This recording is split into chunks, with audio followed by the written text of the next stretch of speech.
Salut à tous, bienvenue, merci d'être avec nous. On vous l'avait dit, hein, c'est la soirée évidemment, fête nationale, fête du 1er août. On est au Jardin Anglais, on est au village suisse, on était déjà venu là, vous en rappelez, il y a quelque temps à l'occasion de l'ouverture de cette grande roue. Vous voyez qu'on est déjà dans cette grande roue qui est ici au Jardin Anglais, une grande roue. Eh bien, on va avoir quelques explications parce qu'avec nous, eh bien, on a le plaisir d'être dans la même nacelle que Jean-Jacques Eby. Bonjour Jean-Jacques Eby. Bonsoir. Merci beaucoup d'être avec nous. Vous êtes l'un des responsables de cette grande roue. On a également avec nous Roxane Kupferschmidt qui est responsable, l'une des responsables de ce village suisse. On va commencer peut-être par vous, Jean-Jacques. Cette grande roue, c'est effectivement extrêmement impressionnant.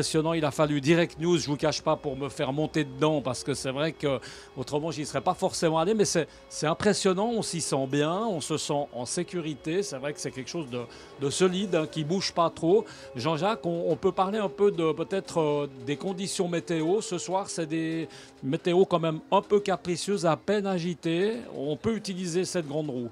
Bien sûr, il n'y a aucun problème. La grande roue est prévue jusqu'à des vents de 75 km/h.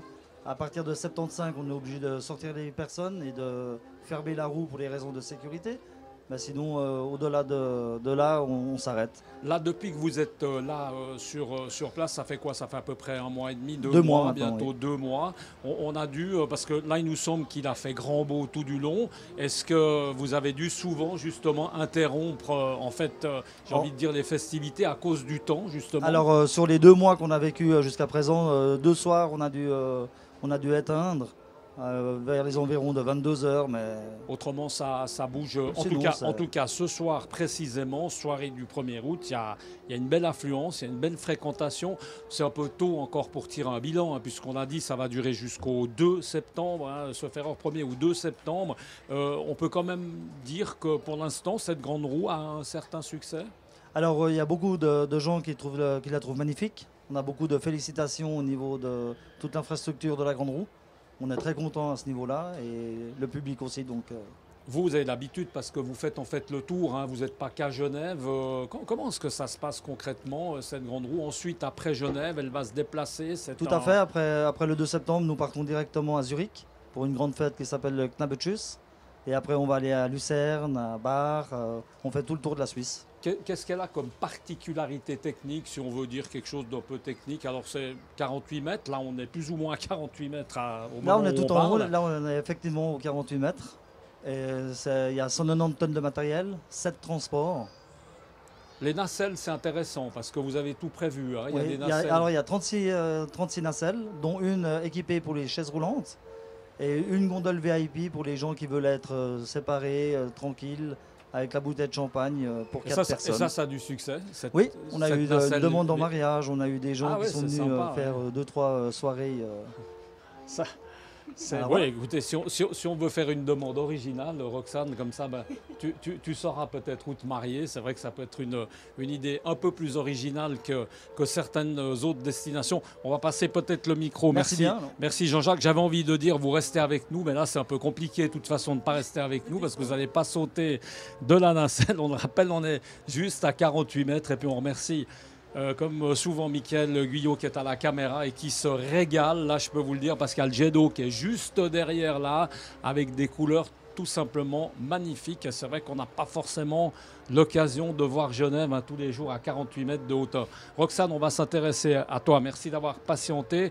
Toi, tu t'occupes plutôt, on l'a dit, du village suisse. Oui, Ce village exactement. suisse aussi, évidemment, il a été implanté. On avait fait l'inauguration en même temps que la grande roue. Globalement, pour l'instant, on est plutôt content. Ça se passe bien. Oui, alors on est super contents. Ça fait 2 mois maintenant qu'on est là. On a ouvert donc le 1er juin.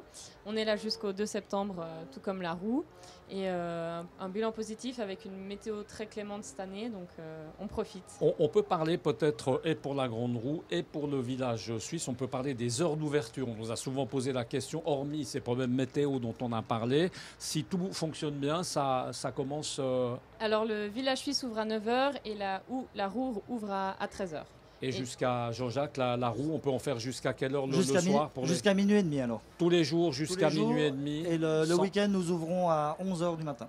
D'accord. On va parler peut-être aussi, comme on est ici, Roxane. Alors, le village suisse ce soir, 1er août, on l'a vu, il y a énormément de monde, beaucoup de gens intéressés. Alors c'est amusant parce qu'on voit pas mal de Japonais, évidemment pas mal d'étrangers qui ne savent pas tellement ce qui se passe, mais enfin c'est notre fête nationale. Quoi de particulier ce soir? Alors, on a voulu faire un petit clin d'œil aux Genevois en instaurant la raclette ce soir et puis en faisant venir 3 personnes qui jouent du Corps des Alpes pour se mettre un peu dans cette ambiance suisse et festive. Alors on va les retrouver dans un instant, hein, ces 3 joueurs de Corps des Alpes, cette formation. Du reste, c'est assez amusant, vous allez le voir tout à l'heure, c'est une formation qui nous vient tout droit de France, de la Haute-Savoie. Moi qui croyais que le Corps des Alpes était réservé évidemment aux Suisses. Alors Jean-Jacques, peut-être juste nous préciser, parce que là on est arrêté depuis un petit moment, c'est pas pour me rassurer du reste, mais c'est normal. C'est tout à fait normal, oui. Là, on est en train de charger et décharger. En fait, on a 7 sections. Et par rapport aux sections, on charge et on décharge les personnes pour que la roue soit équilibrée. Il n'y a aucun problème à ce niveau-là. Quand on dit section, ça veut dire que ça fait sourire Roxane, mais c'est vrai que ça, 36 nacelles, évidemment, on ne peut pas tous monter et descendre en Exactement. même temps. C'est ce qui fait qu'il y a Alors, des arrêts. justement, on a 7 sections de 5 nacelles où on peut faire rentrer et sortir 5 gondoles, 5 nacelles si vous voulez. Et après, c'est en vision du monde qu'on ouvre, qu'on referme les nacelles pour que la roue soit entièrement équilibrée. Alors là, l'avantage, c'est que là, c'est vrai qu'on est à mi-hauteur, hein, hauteur assez idéale pour voir cette belle ville de Genève. On va pas le répéter suffisamment, mais c'est vrai que c'est beau. Là, il y a des couleurs magnifiques, un peu dans du ton rosé. Roxane, on va peut-être parler également des feux pendant qu'on y est, parce que c'est vrai qu'il y a toujours des feux d'artifice. C'est un peu récurrent, ça nous revient Oui. aux oreilles. Il y a toujours. Alors, on aura toujours ces grands feux d'artifice pour Genève. Il faut attendre une dizaine de jours, donc le samedi 11 août. Et on se réjouit d'accueillir tout le monde sur l'espace du village suisse et de la Grande Roue pour divertir tout le monde. Alors ces feux, c'est important de le dire, cette année, il n'y a pas de feux payants, c'est que des feux qu'on peut qualifier Oui, d'ouverts. alors, en tout cas pour ce qui est de notre espace à nous, c'est accessible à tous. Et puis on va réaménager un petit peu l'espace afin qu'il y ait assez de place pour tout le monde, parce que si c'est comme toutes les autres années, ça attire énormément de monde. Alors là, on est en train de savourer, d'apprécier ces images qu'on peut vous offrir. On va tout à l'heure, dans un instant, on attend, comme l'a dit Jean-Jacques Eby, que ça se décharge tranquillement. C'est une soirée, on ne s'en plaint pas, qui est du reste bien animée. Il y a bien du monde, c'est ce qui fait qu'il y a beaucoup d'arrêts, forcément, et tant mieux, à quelque part. Enfin, pas tant mieux pour nous, forcément, parce que moi, j'aime bien personnellement quand ça roule un peu. Et puis là, on va pouvoir descendre et puis aller rejoindre ces joueurs de Corps des Alpes qui sont juste là, en dessous de nous. Merci beaucoup en tout cas déjà Jean-Jacques d'avoir pris un petit peu de votre temps pour avoir été avec nous. On a beaucoup apprécié. On va descendre par là. On Exactement. va vous laisser descendre. On va reprendre le micro. Merci Jean-Jacques. Et voilà, on va pouvoir, j'espère, descendre.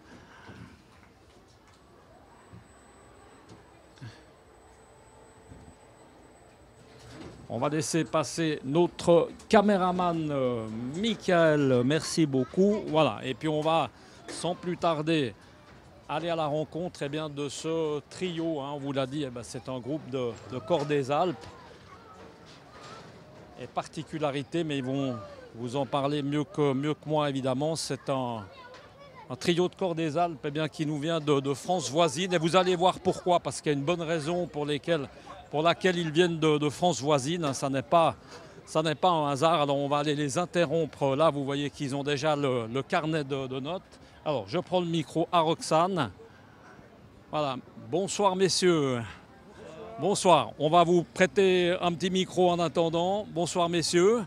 Alors, bien, bonsoir. Racontez-nous un petit peu d'où, d'abord peut-être vous présenter les uns les autres. Enfin, c'est à vous peut-être de le faire, ça ira plus vite. Bonsoir. On est l'écho du lac d'Annecy.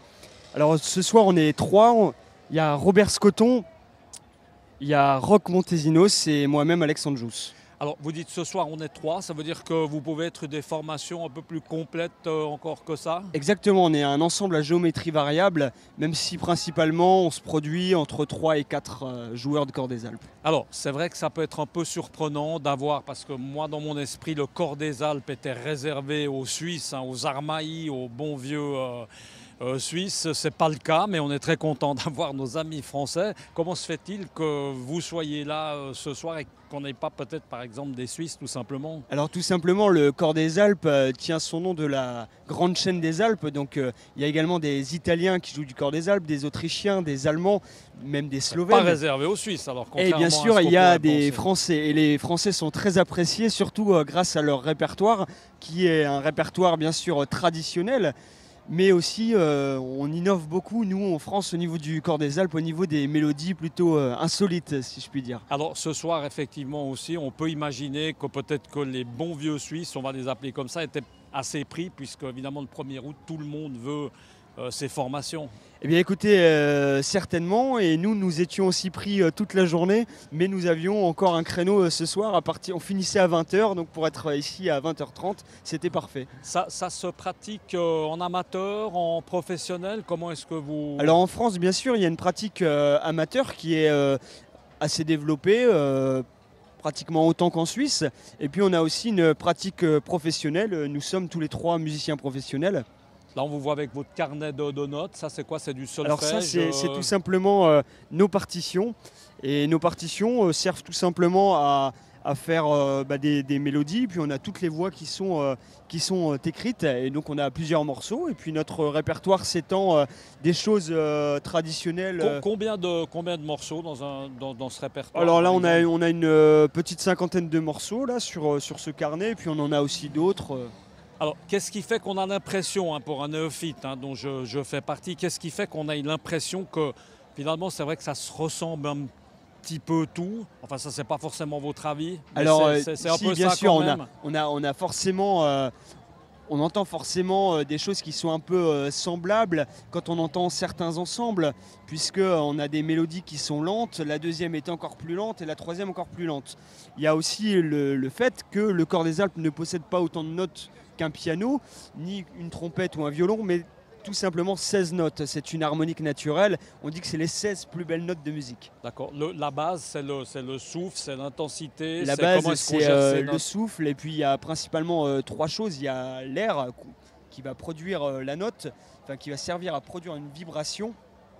L'air, c'est la pression d'air. Donc, on prend une certaine quantité. C'est la pression qui va faire qu'on va aller taper la langue va taper les lèvres qui vont être en vibration et vont continuer de vibrer grâce à l'air et puis produire certaines notes. Et puis on aura pu remarquer évidemment qu'il y a aussi une question de vent, d'orientation, parce que tout à l'heure je vous ai vu, vous étiez orienté différemment, là vous êtes encore orienté autrement, c'est par rapport au...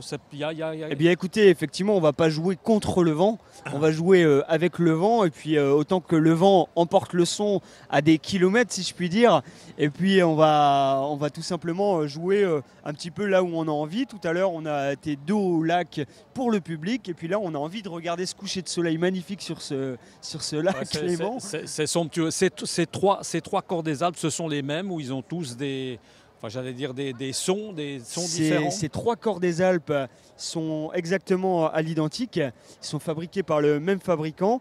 Et en fait, ce qui va changer dans ce trio, c'est qu'on a chacun notre partie. C'est-à-dire que Robert va faire la voix la plus grave, Roch la voix la plus aiguë, et moi je vais être l'intermédiaire, au milieu. Bon, on va vous laisser évidemment jouer parce qu'il y a beaucoup de monde qui attendent qu'une chose, c'est effectivement de pouvoir vous écouter. Merci beaucoup messieurs d'avoir été avec nous. On va vous reprendre le micro. Merci beaucoup.